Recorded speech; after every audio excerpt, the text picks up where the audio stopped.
season. Now,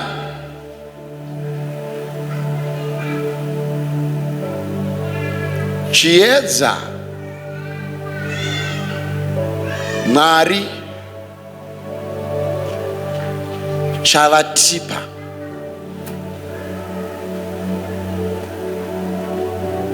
chiedza chichatanga kutipa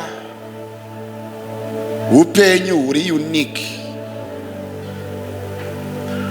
munzvimbo dzeshe dzatinogara nokuswera. A life yokusiyaniswa nevamwe inonzi kuna Hebrews chapter 1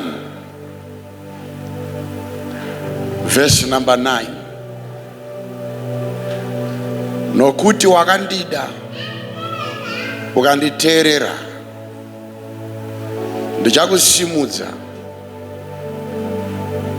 kupfuura hama dzako dzose, ndiko kuzodza namafuta okufara kupinda hama dzako dzose. Mwari kana vakayera vada munhu havamufananidze nevanhu vese vese. Ukadiwa naJehovha unosiyaniswa ndochekutanga. Sign yekuti Jehovha unewe unoitwa munhu ari unique, unorambidzwa kuti ufanane nevanhu vese vese maunogara. Zvauinazvo kunyange zvikava zvishoma zvinowanzirwa svoto naMwari kuti ungorega kufanana navo. Nedhirezi 1 nembatya 1 nebhutsu imwe chete, Mwari hamheno maitiro avanoita so ekuti vaedze nepavanogona Mwari musimba ravo guru kuti uregedze kufananidzwa nevamwe, because ukafanana nevamwe Jehovha wafananidzwa nevamwe. Shungu dzaMwari panyika panapa ndedzekuti vamanifeste, but havagone kumanifesta vasina kumbenge vamanifesta kuburikidza newe. Kureva kuti iwewe you are God's agents to allow God to manifest on this world. Saka unosungirwa kutosiyaniswa nevamwe kuti vagoziva kuti Mwari wakasiyana navo. Unosungirwa kutosiyaniswa nehama dzako nevawakakura navo kuti vagoziva kuti Mwari wakasiyana navo. Now, grace idzodzo hatisi kudzinamatira kuti dzigozouya. Ndoda kukuudza kuti makorokoto tatodzipihwa tinadzo kare dziri pakati pedu. Kusiyaniswa bedzi nehama, kusiyaniswa bedzi neshamwari. Kufamba kwedu kuchava kufamba kwakaremekedzeka. Misha yedu yava misha inechiremera. Anga ama relationships, anga ama business, chingava shi. Congratulations. Congratulations. Congratulations. Congratulations. Congratulations. Ameno tukunzukisana. Chimboito makorokoto ari pedyo neweka umbomuti shamwari yangu asiri makorokoto ake ako, chimbomuti makorokoto inini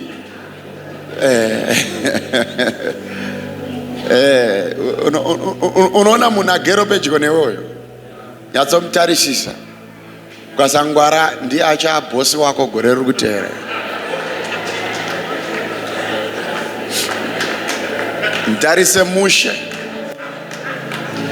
sazoda kubvunza muinterview kuti zviya ndimani ngosiri kumuziva. Ari pedyo newe uyo naMwari wowo ndiri kukudza. ndakambokuudza ndikati president weZimbabwe chaichaiwa muri kuda munyowana musati mamuziya angangodaro aripo ari pasaidi pako izvezvo aish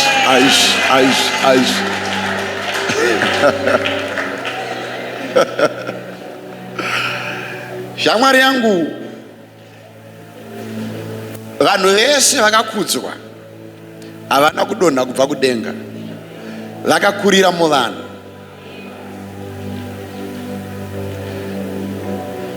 pauri ipapapo uchakura zvekuti agere pedyo newe achakunongedza muTV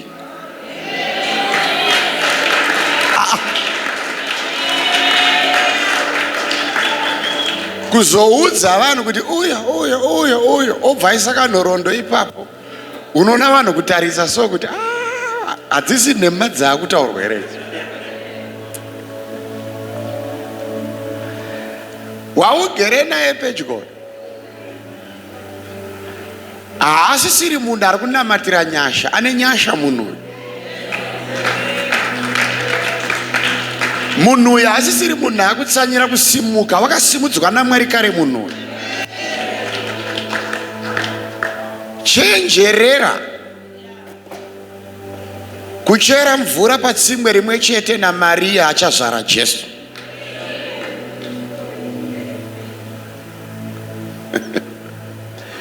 chenjerera kutamba matoyi muri vana muchikura nyamba uri kutamba naJesu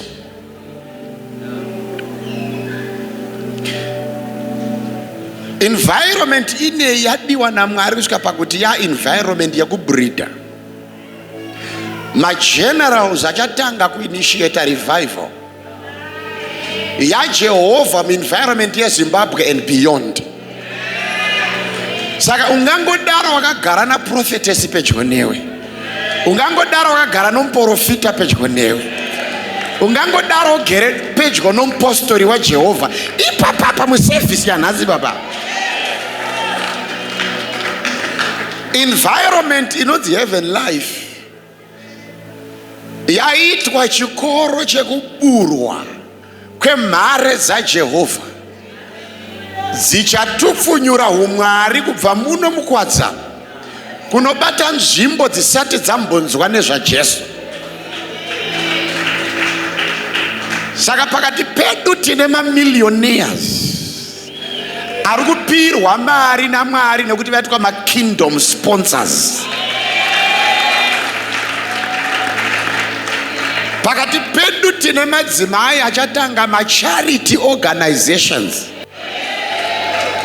acharera millions and millions of orphans.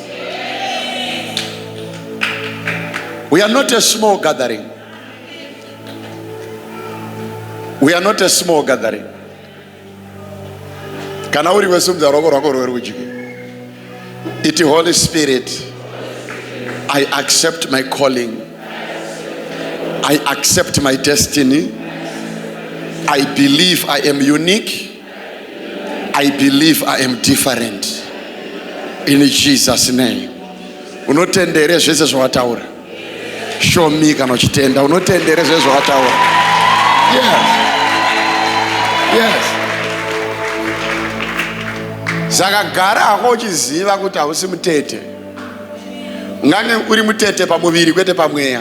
Unorema.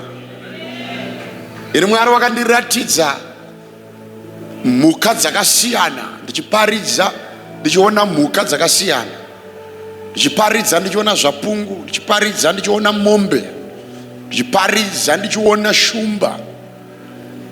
Mwari wakandiudza akati aiwa hasi madhimoni ndakuda kubata munamato kuti I cast demons in my church. Kanzi hasi madhimoni masimba ndapa vanhu vaunoparidzira, masimba ezvapungu, masimba emombe. Dai wakaona zvandakaona waifara kudarika ipapo cheteyo. Masimba zvikanzi mhuka yega yega yawaona ndo masimba ndava. Handina kuona nyoka, handina kuona zizi, ndaiona zvapungu, ndaiona mombe, ndaiona shumba, ndaiona machita. Mwari vachiti ndine vanhu vandapa speed inenge ichita. Uri kuparidzira vanhu vandakapa basa rawakudenha uriwe somuranda wangu, vaende kwandakavaonesa kubva vari vana. Masimbi ekudhonza macompanies, kudhonza madepartments ehurumende, maminista enyika ari muno, maMPs ari muno.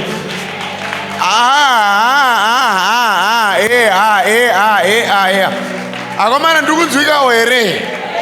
Akomana ndikunzwikawo here? Vanhu vari kupiwa masimba naJehovha panapa. Maybe wazviita usiri kunzwisa. Cheo kari pasaidi pako. Muudze kuti uri kundoona zvandiri izvi. Ndibate mushe ndichiri kuoneka.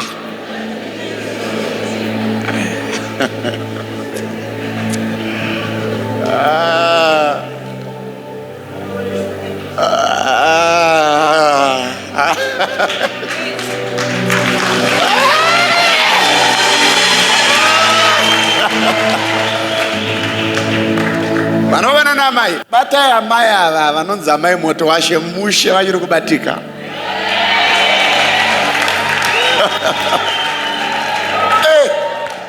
Ndikukuudzai, vabate vachiri kubatika.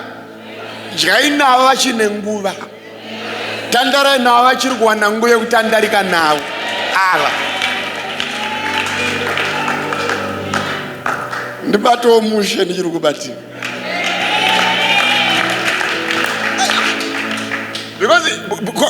Because rwendo rwacho arwusi rwakucho rwuri clear. Isusu hatisiri palevel rekuti akana Mwari wazoda chaunga ngachiwande. Zvitori clear. Mwari wedu haasi kumboda kuti tigare mudzimba dzatiri kugara idzi. Vamwe venyu expiry date yacho you don't know kuti 2 months from now.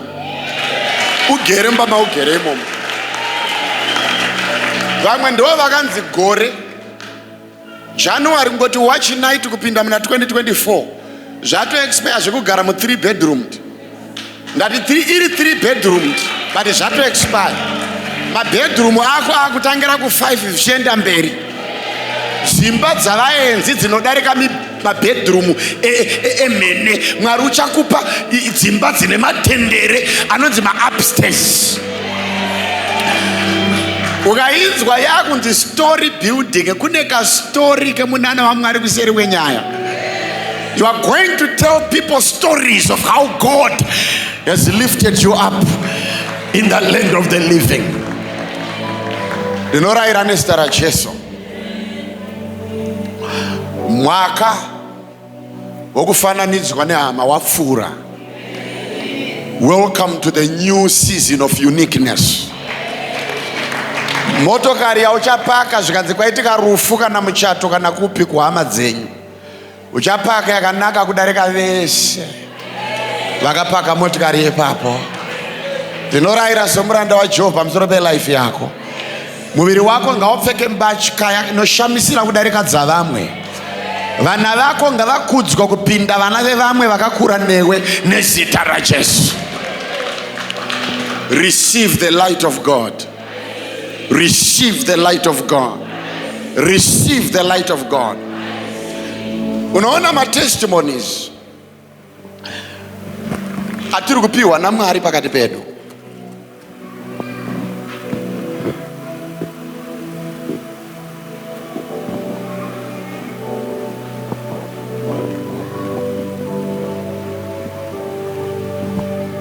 Mwari wakandiudza akati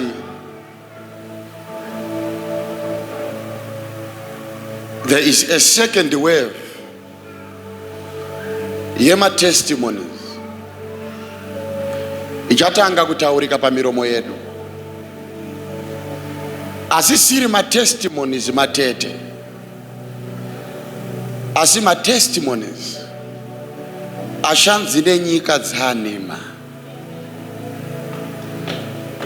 Mwari wakandiudza akati I have set a clear course before you. I, the Lord Jehovah, will be your light. No more darkness in your ministry, in your life, and in everyone whom you minister to. Saka chinonzi rima inhorondo yako.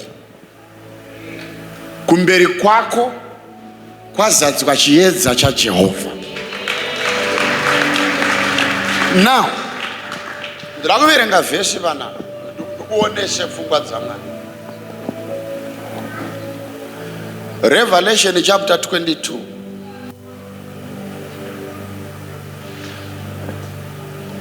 Ndichitaura zvandiri kuita izvi, ndine vangu vandichandamatira ndiri pakati pekutaura, either physically or spiritually. So that means during ministration, mweya mutsvene uchatanga kuporesa vanhu nekuvapa zvavanoda even during ministration. Handiti ka? Revelation chapter 22. And verse number 3. Ndine vanhu vandichashanyira during ministration, physically or spiritually. Ndiri pakati pokutsanangura, ukanzwa unenge ruoko rwemunhu ndatosvika ipapo. Ukanzwa unenge mwiri uri kubatwa ndini ndatoipapo. Azvina basa ndiri pano ndinogona kusvika pauri while I'm ministering. Because the Lord wants to change your life even before we have finished teaching the word of God. Saka, get ready. I want you to be ready. Verse number 3, Revelation chapter 22. Teresa, and there shall be no more curse, but the throne of God and the Lamb shall be in it, and his servants shall serve him. And there shall be no more curse. Verse number 4.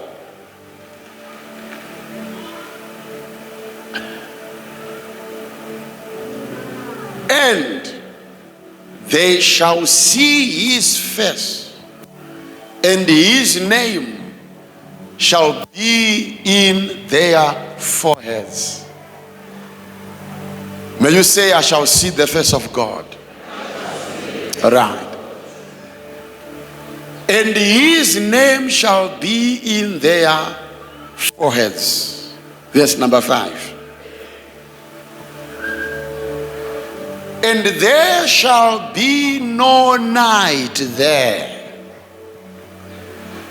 and they need no candle, neither light of the sun, for the Lord God giveth them light.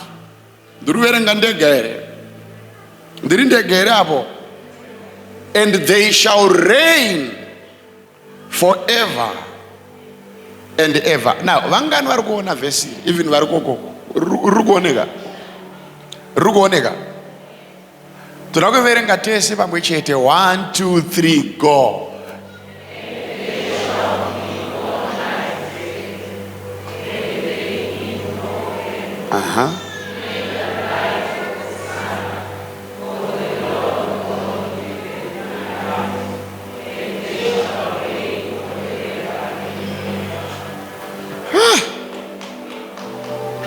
Aunamboreverenga. Auverenge vhesi iri oramba wakadai. Ari kunzi there apo ndeana. Aya, ngariverengwe futi. One more time. 1 2 3 go.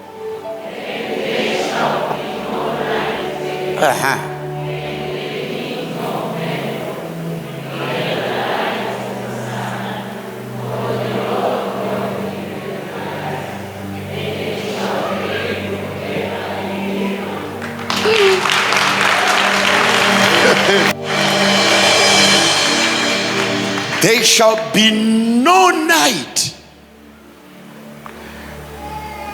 and they will need no candle, neither light of the sun, for the Lord God give them light, give them light, give them light. The Lord God give them light, and they shall reign forever and ever. Kureva kuti kutonga kwedu hakusisina expiry date. Kufara kwedu hakusisina expiry date. Kusimuka kwedu hakusisina expiry date. There shall be no night, and they will need no candle, neither light of the sun, for the Lord God give them light. Our light is now Jesus. And parunzi light ipapo ndo panonzi Shekinah.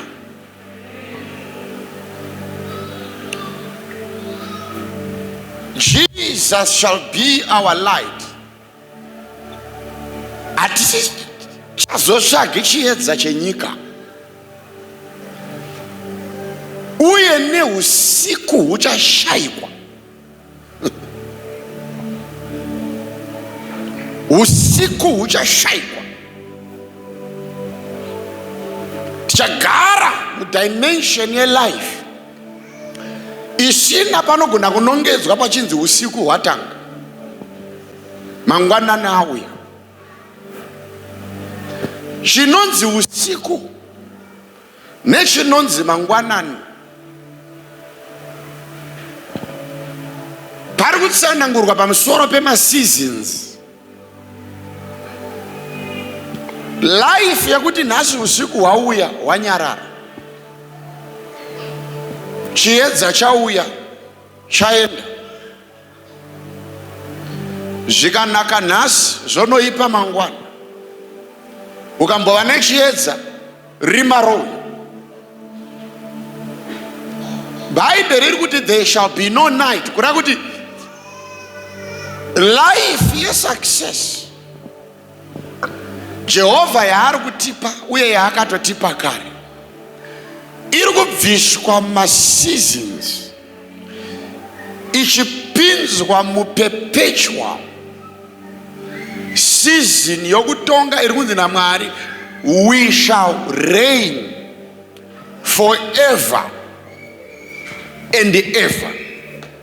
Saka hakuna chinhu chauchati ukabata chombotsvedza wotsvaga futi wobata chimwe chotsvedza.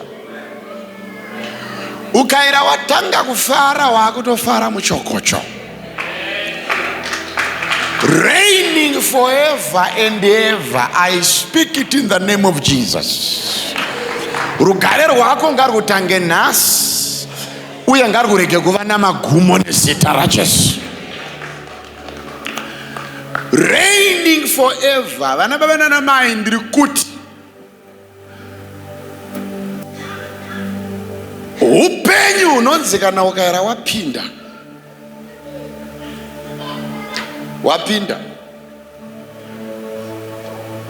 kana kune vakakuona uchisimuka ndokubva vataura vakati musiyei anodzoka. Ndine urombo navo nhasi masikati nezita raJesu. Avo ndo vachakuwana uchisimuka kana kuri kutarisa huro dzichaneta nokuramba vakadii.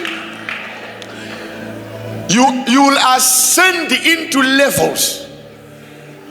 Grace dzaunadzo nhasi ishoma kupinda dzakutouya mangwana.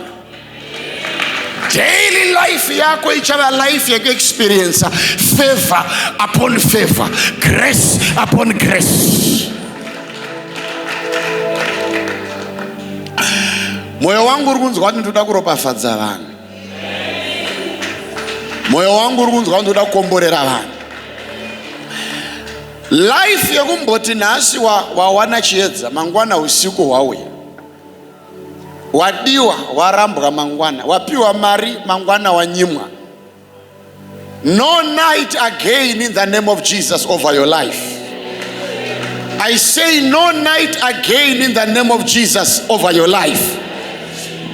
That no night again in the name of Jesus upon your life.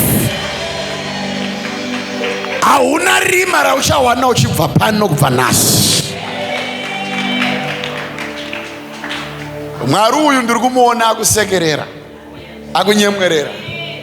Mwari uyu wakuda, Mwari uyu wakufarira, Mwari uyu wakuzarurira madoors, Mwari uyu wakupa vanhu vachakuda nemoyo wese. Mwari uyu apukuta misodzi yako right now in the name of Jesus. Mwari uyu atuma ma-ministers, ma-angels to come and meet you at the point of need. Vanavanana mai, chiedza Jehovha chaatipa rima rigone kuonekwa muchiedza ichocho. Hakuna urwere uchabvumidzwa naMwari kuti Satani aupinze mulaifi yedu for the sake of tormenting us and pulling us back every day. Dimension Mwari raari kuti waanaro dimension rekuti ramba uchienda mberi muchokocho.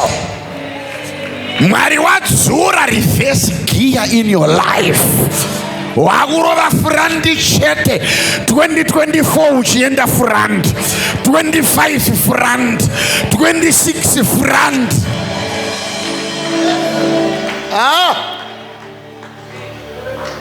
Do you know that there are people that live a life yekuti akarova 6 steps ameno chinoitika anozorova dzimwe 7 kumashure,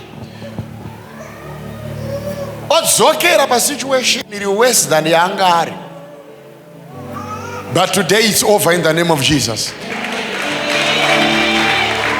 Ministry yanhasi ndoda kukushumira zviri personal uye zviri simple uye zvisina illustration dzakawanda.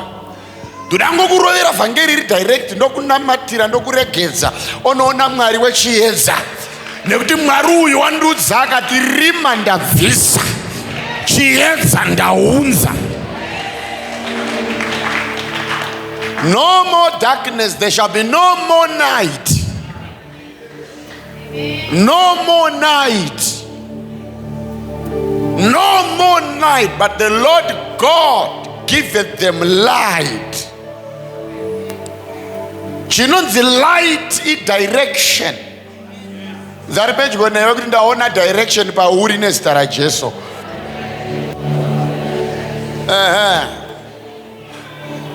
No more darkness, but the Lord giveth them light.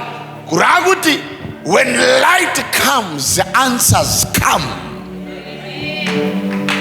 When light comes, knowledge comes.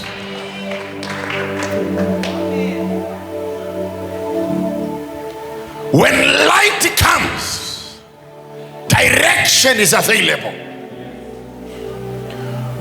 Unoona zvichaitwa naMwari uchibva pana zvavatotanga kuita kare. Uchanoona even nehope wakarara.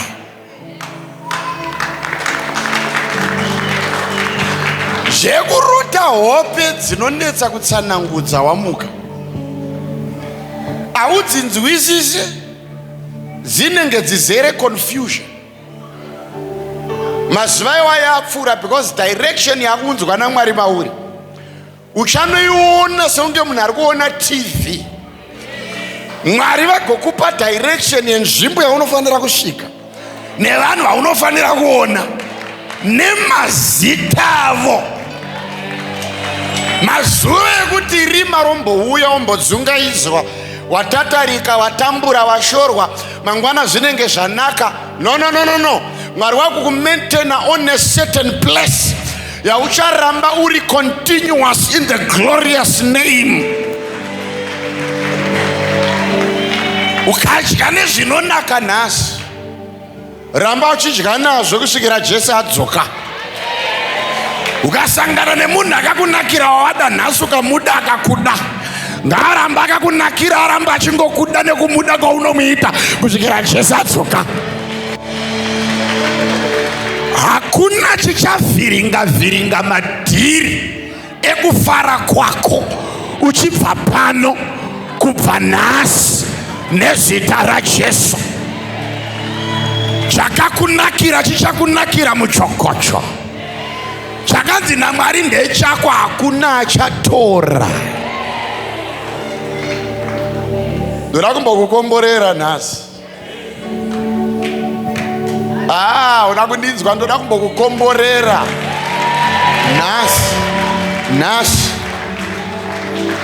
nhasi zuva rako. Uchibva pano mari yauchabata mande hausi kuibata mande, waibatira pano. Basa rauri kunowana mangwana una kuruwana mangwana, waruwanira pano. Akomana, ndoda kukupuruvha kuti mari yerora inowanikwa. Ugorora mukadzi ugopedza, Jehovha ari yeyo supplier. Ndoda kukupuruvhira kuti dzimba dzinovakika kuchera foundation, kurova zvidhina kusvikira warova roofing, ugoiplasta nejuraho nesilabu negedhe rinodadisa. It is possible. Nhasi handina zvakawanda zvekukupa kunze kwaMwari ane power. Ndoda kukupuruvha kuti nyasha dzaMwari dzinoita kuti munhu ashanyire Dubai sekunge ari kuenda kukuwadzana 4 dziriko uye ndedzechokwadi. Akomana, ndege dzinoita makombe edu gore rino negore rinouya, ndati nerinotevera paseri.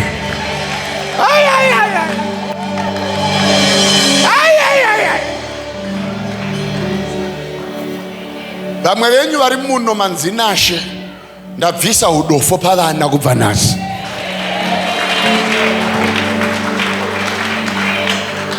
You are going to see something after this service. You are going to see something. Panemwe mhepo after this service today. Ichakurova, vamwe vachatanga kurohwa nayo imo muno. Vamwe vacharohwa nayo vari mukombi chemo. Vamwe vacharohwa nayo vapinda mudzimba. Ende mhepo iyoyo zvaichaita, number 1, ichakupa favor dzimwe dzauchavhunduka kuti naimi sei ndakungodiwa kudaro kubasa, wadiwa kupi, wadiwa pauri pese pakanzi pari kudiwa munhu anogona chakati, uchanhongwa usingachigone, uchachigonera wapinda ipapo. Uchitengesa madomasi mapatapata musika kana chii, hauna kanzuru ichatora chako. Uchadiwa ivhiri nekanzuru yacho, zvekukuudza kuti takuuya vasati vauya. Akomana, pese pakagarwa nevanhu mulaifi yako vachida kudisturba life yako, vaida kudisturba ndo vachamafanza ako iwewe, uchasapotwa nemhandu dzako iwewe, uchatanga kukuzwa nevaida kukuuraya. You are going to experience something unique beginning today. Your enemy is coming to repent. Vachikuudza kuti uri munhu waMwari iwewe, tiregererewo taisaziva. Wakambokumbirwa ruregerero nemurume here? Zvauchavhunduka kuti kutanga rini dedi kuti I'm sorry. It's happening starting today. Kutanga rini kuti vamwene ndo vanoti murora ndiregererewo. Kutanga rini kuti boss anoti forgive me. Wese akadisturba peace yako, akakubvisira rugare rwako, akakonzera kuti ugova nerima, akaunza usiku mulaifi yako, uchibva pano makorokoto vari kuuya 1 by 1 mulaifi yako, vachibvuma kuti tiregererei nezita guru raniko, nderaniko.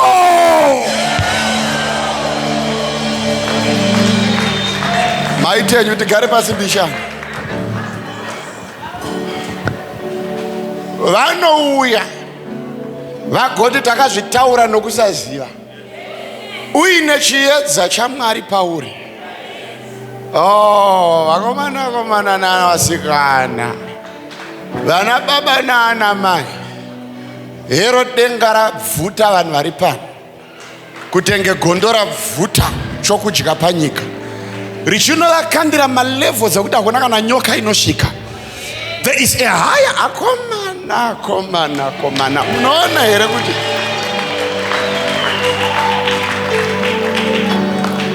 ini ndakaudzwa nemwe munhu waMwari achipa example yechapungu. Ndokubva andiudza akati unoona zvinoita chapungu kana chikanonhonga nyoka achitanga nekuidya ichiri pano panyika, chinoenda nayo kunzvimbo yekuti nyoka inovhunduka. Uchiukaona kuna huswa kunokuchiko taakupyo yoona hezvo zvatasuspenda mudenga, unoona nyoka inofenda yega isati yadyiwa, inozosara yodyiwa yazvigadzira. Shamwari yangu, mhandu dzedu dzese hatinoda kurwa nadzo kumabhesi avo, tikuda kuva attracta kuatmosphere yeshiedza. Akomana, do you know kuti uriro Janasi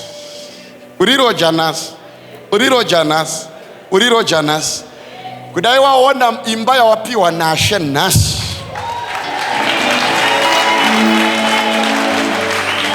rendirodi wako iwewe ndiri kumuona achibvuma kuti Mwari uya wawainditira noizi nayo mumba mangu ndazomuona zvaakuitira panyika yavapenyu. Ndino kuti tine vanhu pana vekuti pakati namatei rendiro dhagogodza ruzhamba mangu, namatei rendiro dhagogodza ruzhamba mangu. Rendiro iyeye ngazi yekuti ruzha irworwo runopa dzimba, ruzha irworwo runodedza mari. Hatichadaka kuti urambongonzi noise narendirodi. Noise iyo yoregedza kukupawo chinodarika rendirodi wako. Pese pawakanamata muimba isiri yako, Mwari ngavakupe nhamba yedzimba dzawakanamatira dzisiri dzako nezita raJesu. Because imba yega yawabata muteuro yatoburuka denga, waburutsa denga munzvimbo isiri yako. Hauburutse denga pamaba dziri pako ugoramba usino pako.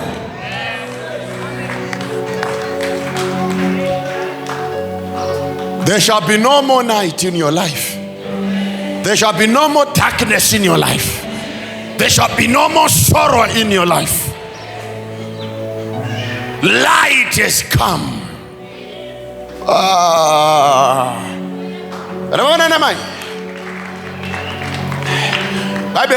John chapter 1, in him was life, and the life became the light of men.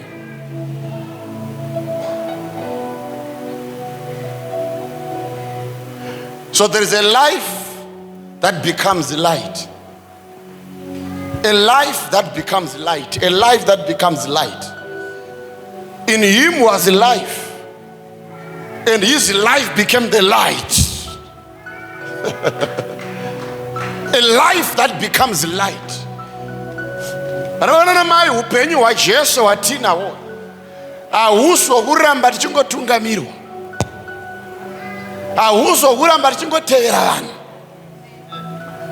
The light of God in us is there to make us leaders, champions of our own territories. In him was life, and the life became the light of men. Paulo wainzi Sauro nerimwe zuva afunga kunorwa nevanhu vaMwari, vakasangana nacho chiedza, ndokuti vachamurova akananga Damascus, ndokubva aguma ava sapota wechairwa nacho. I'm telling you right now, kune vanhu vakakurongera matare vari munzira kukuvinga. Chiedza chaMwari chakavamirira as I'm speaking now.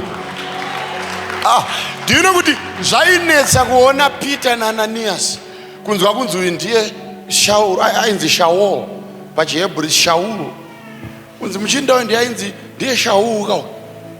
Uyaziriye Shaulu here uyu muchinda uyu waida kuti uraya uyu, zvonzi ndiye. Vagomuona hasi kuona ari kutatarika kudai, anotsvaka chekubata. Wozokaverenga zvakanaka kuna Acts chapter 9, zvinonzi ari munzira kuenda Damasco, vakasangana nechiedza aine mabhizi ake, vari redi nenjema nei nepfuta amheno dzamazuva iwayo, kana iri museva amheno, kuti hanze tinoparadza revival yaJehovha. Ndino kuti ari pakati penzira nokubvarwa nechiedza. Zvinonzi chiedza chichisvuduruka, zvinonzi wakatanga kusaona, but arohwa nechiedza. Chiedza chinokusiya uri bofu. Saka unoonera kuti chiedza ichocho chiedza kwatiri, but kuvavengi vedu moto unosiya vakusaona. Because paunenge wanacho chiedza chiyachi, kungofamba kwako bedzi, vese vaishuvira zvakaipa upofu ndo unosara uinavo. Unopinda mudimension rekuti hauchanamatira vavengi, kuti Mwari yazonditambudza. Presence yako bedzi inomanifesta uvengi huri mumunhu nenegativity inotanga kuitika maari. Hauna need kudoma mazita avo kuti ndinganitambudza, ona izvokuita naye. Light riri mauri rikadhumana newese akakuvenga, ngaasara asina power nezita raJesu, ngaapererwe nemasimba emushonga wake. Shakaina ishakaina kwatiri, but kwavari inosiya vakuvadza masikatana. Vana baba nana mai ndine urombo newese akadoma zita rako kung'anga iwe, naakambori-taura kumuroya akati ngaafe gore rine. Ndine urombo naakakuvenga usina chawatadza. Shakaina yakuuya pauri nhasi inovaremadza nezita raJesu.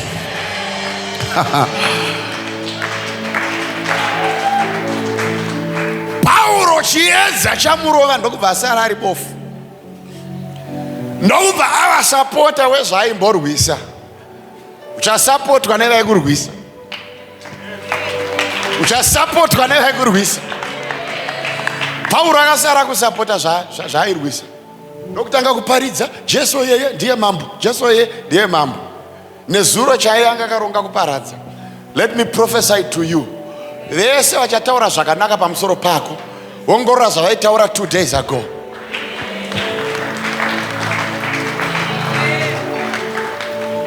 Kune vamwe vanhu suwo vakataura mazvo kuti vhiri muri parufu, vakaita ngo uchazvikanda mubhokisi re ari kuvigwa, kuti inini here kuti ngo uchavigwa pamwe chete nemufi nehasha. Don't worry, Mwari unoraise vavengi for a purpose. Mwari unoraise chirwere for a purpose. Mwari unoraise nhamo for a purpose. Hakuna chakaipa chinokuwira iwewe, kunyangwe chabva naSatani. Kuseri kwacho kuna Mwari akukonzera, nekuti kese kakuwira mukana wa Mwari wekuti aonekwe, mukana waJehovha. Hauna kanhu iwewe kanokuwira Mwari vasina kumbenge varonga kuti vangodemonstrata kunyika kuti Mwari akadii mulife yako. Saka kupenga kwemurume mukana wa Mwari kuti kuonekwe Mwari anodzikamisa varume vanopenga. Hazvina basa kunyange vakataura ana mwena ana teta ana mbuya vanani. Problem yako manje unozoda kuzvirwira manje. Saka light rinoshaya basa, because unopota uchimira manje uchida kuzama kuti vapuruvha kuti handisiri zvamunofunga. Iwe nyarara, handiti munhu waMwari varaira, handa declare, enda unovhara muromo kuzipa unyarara. Uchaona Mwari wangu achimanifesta mulife yako. Uchazviona kuti pamusika paunotengesera havasi vese vanonama, vamwe vane nyoka muzviuno, dzinodonha nyoka masikati machena. Kufumuka kwehuroi nekuti taraira nezita raJesu. Muna mukuwadzana zvidhoma zvinofumuka chete. For years varoi vachitamba pada muno, mahura achitamba pada muno, ng'anga dzichitamba pada muno. Tauyawo nezita raJesu, takatakura Shakaina yaJehovha. Akomana vamwe vacharesigna ufeve, nokuti tinorayira kubva nhasi nezita raJesu, ufeve ngaurege kubhadhara kubva nhasi nezita raJesu. wese akechwa nodzoka asina mari yapiwa.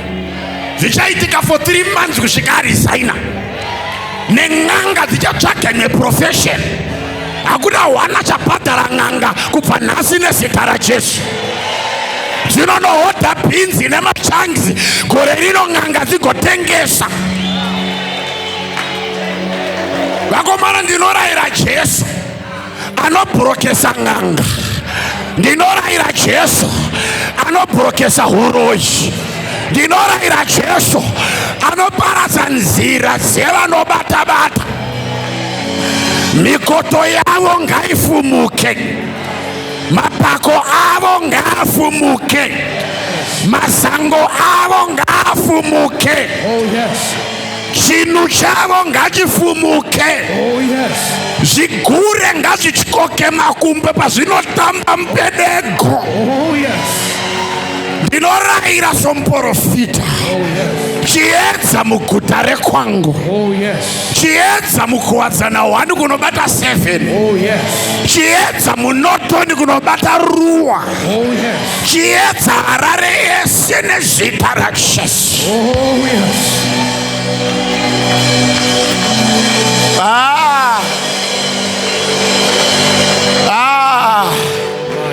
Satanism ngaifumuke. Yadi satanism ngaifumuke. Satanism ngaifumuke. Vanobata mishonga ngavafumuke. Mwari wedu ndiye ane valuables. Nari ndiye ane valuables. Nari ndiye ane valuables.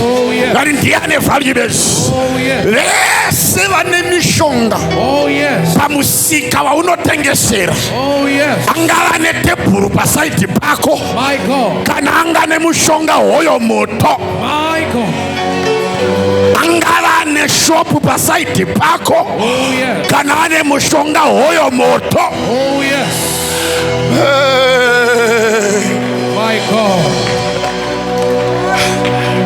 Presence yako right now. Presence yako right now.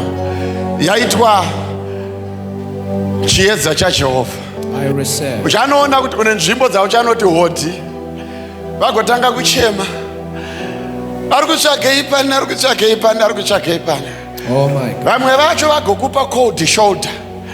Ugofunga kuti ruvengo rwenyama nyamba ruvengo rwemweya. Wakatakura chinhu chiri kwanyima comfort zone. Vari kutadza kurara nokuda kwako iwewe. Mama. Wapiwa energy nepower yaJehovha. Ichashaisa muroyi zororo kubva nhasi. Mama. Unoonere territory yekuwadzana. Territory yewari.